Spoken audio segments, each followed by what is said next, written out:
អ្នកទាំងអស់គ្នាមានអារម្មណ៍ដូចខ្ញុំអត់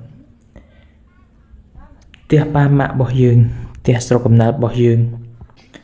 ពេលយើងមកដល់យើងមកឃើញគឺក្តុកក្តួលមកមិនមែនក្តុកក្តួលរឿងអីទេគឺយើងមានអារម្មណ៍ថាមានតែនៅទីនេះដែលជាផ្ទះដែលជាកន្លែងកក់ក្ដៅដែលជាកន្លែងដែលផ្ដល់ក្តីស្រឡាញ់ឲ្យយើងគ្រប់យ៉ាងដោយគ្មានលក្ខខណ្ឌខ្ញុំកាលពីមុនអត់ដឹងទេខ្ញុំបានដើរចេញពីផ្ទះយូរមកហើយច្រើនឆ្នាំហើយប៉ុន្តែអត់ដែលមានអារម្មណ៍នៅផ្ទះទេយូរទៅលេងម្ដងយូរទៅលេងម្ដងប៉ុន្តែទៅលេងម្ដងមានអារម្មណ៍ចង់ស្រក់ទឹកភ្នែកនឹកអនុស្សាវរីយ៍កាលពីក្មេងនឹកប៉ាម៉ាក់នឹកកន្លែងដែលយើងធ្លាប់នៅកន្លែងដែលយើងធ្លាប់កក់ក្ដៅ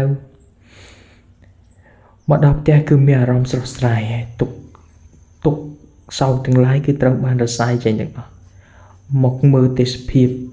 មកទៅក្រោយផ្ទះមើលដំណាំមើលកន្លែងដែលយើងធ្លាប់ដើរអនុស្សាវរីយ៍តាំងពីដើមមកដែលយើងធ្លាប់ឆ្លងកាត់នៅទីនេះគឺមានអារម្មណ៍ថាធូរស្រាលមែនទែន